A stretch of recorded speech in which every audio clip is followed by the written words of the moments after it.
can live very happily with it, without it. 30 to 40 million people facing eviction in the coming months. It's fine. Many people are saying, in fact, we're doing very well. Many people are saying it. Have you seen the charts? Look at the charts. Trump's just keeping money out of the greedy hands of Democrat governors and everyone living in their states, as well as all the relief money for other states, with Republican governors too, and everyone facing evictions. But again, look at the charts. The economy charts, doing very well. Many people saying this. And Trump's people are doing very good. They call him, they're in the office, and they call him. They call him when it's right. Nobody knows the deal better than Trump does. When it's right, he'll meet. Not now, not until September, but when it's right. Not before people get evicted. Later. By the way, did you look at the charts? Many people are saying they're beautiful charts. But let me tell you, the country is doing very well right now. With it, without it, with 40 million people being evicted, or maybe a giant subterranean volcanic eruption with hot magma going everywhere. Many people saying this. Beautiful magma. Doing very well, though. The country is doing very well. My people love the magma. They call me up. The magma is doing very well. So, millions of people are getting cut off of COVID relief. And in fact, many people never received the relief they were supposed to get.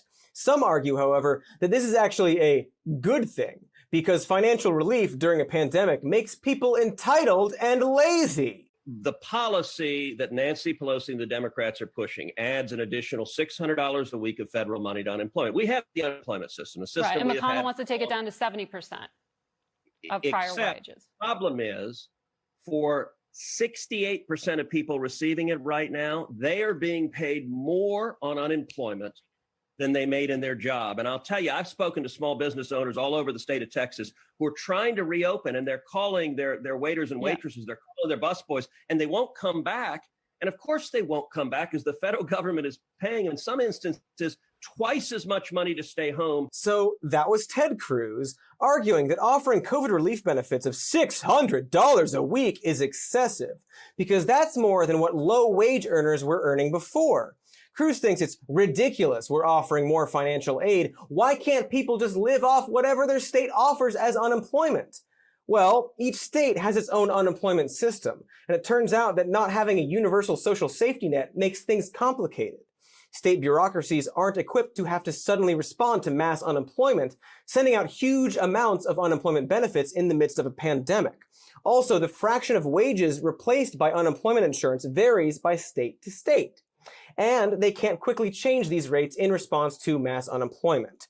Take, say, a worker in Alabama, and they make $500 per week, which according to Ted Cruz is enough for them, and they lose their job. Under Alabama law, the maximum unemployment compensation they could receive is $275 per week. But what if their rent is more than that? Assuming they even get their unemployment insurance payment, they're in danger of being evicted without the supplemental $600 relief. So the only way to make sure millions of people aren't suddenly unable to feed and house themselves is to give nationwide unemployment benefits. And since state unemployment insurance systems are built on top of ancient pivot tables created in Excel 95, it makes more sense to just give everyone a standard amount. And if calculating a specific amount for each individual was an option, you'd think Ted Cruz would suggest it. Weird. Wonder why he doesn't suggest that. Of course, even the nationwide CARES Act relief is not managing to reach everyone. So that's,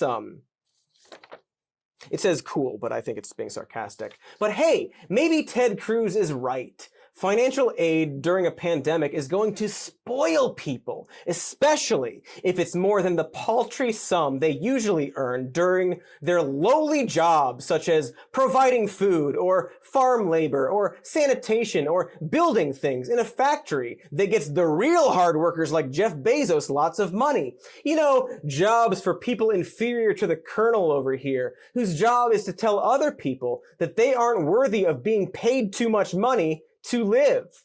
Maybe once people get a taste of the sweet luxury life of getting a basic amount of money to be able to feed and shelter themselves, they'll just refuse to go back to work. Even though technically unemployment benefits get cut off if they refuse to take a job. But hey, does this look like the face of a man who didn't do his research, or the face of Grandpa Munster dressing up as a Confederate general for Halloween, but it's at the last minute, so the fake beard is his pubes?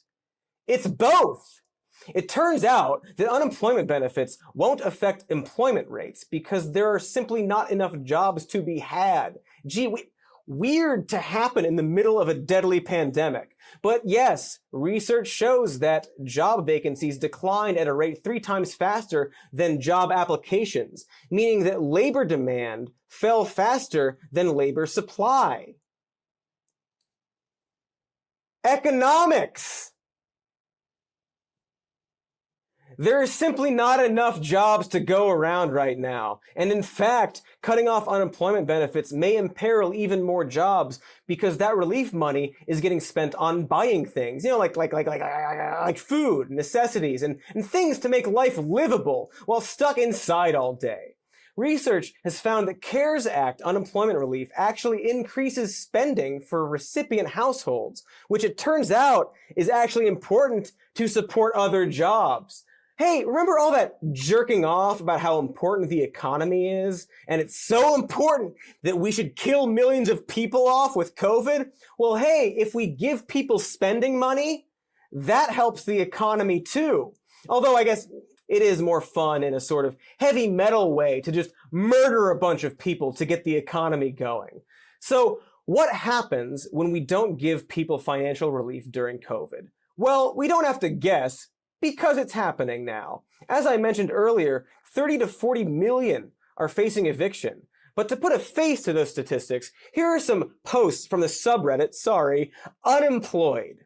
Here's a post from someone who spent their unemployment and relief money on rent and utilities, can't find a job, and so they're down to their last $18.91. This person says they now can't afford insulin and says that hopefully their inability to pay for food will at least help with their diabetes. They write, "I never worried in my life about politics affecting me so personally, but here it is at my front door." Here's another post from someone in Kentucky who is out of work, can't get a job, isn't getting the back pay they're owed, and says their whole family will be out on the street soon. The poster begs readers to pray for them and to vote. There are many other posts similar to these, from people who are down to their last few dollars, who have been completely abandoned by their government, both locally and nationally, who don't know what to do.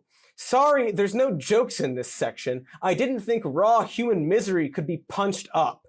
But hey, if you stick with me, maybe I'll play a fart noise or make fun of how Ted Cruz's beard looks like a cat vomited up, again, his pubes. It really does. So here we are. Millions and millions of people face poverty, hunger, and eviction because people like Ted Cruz think that being able to afford food and insulin will make them spoiled.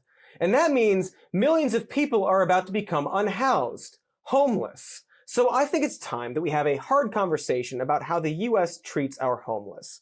Because the callousness in this country towards those who are left without shelter and food is really disturbing. And God, I could use like a fart sound effect or something to just, lighten the mood. No? A slide whistle? My tie, I'll get a tie, I'll go sproing something. Here we go. Time to face some of the ugliest truths about America. Wowee! We are such a fun comedy YouTube show. Anyway, it's terrifying that so many are facing homelessness right now, because there are forces in the US that not only do their best to ignore the plight of the unhoused, but actively work to subjugate them. Law enforcement, legislation, and propaganda all work hand in hand to create a system of abject cruelty towards the unhoused. We like to call this the anti-homeless brigade of soulless f***ery.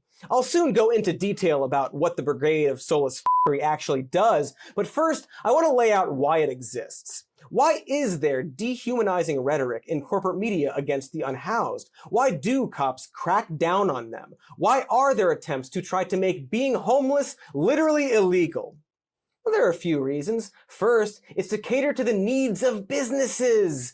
Many businesses want to clear away unhoused people so their customers don't have to look at the yucky poor people. So the homeless must be cleansed. Now, if that sounds weirdly genocidal,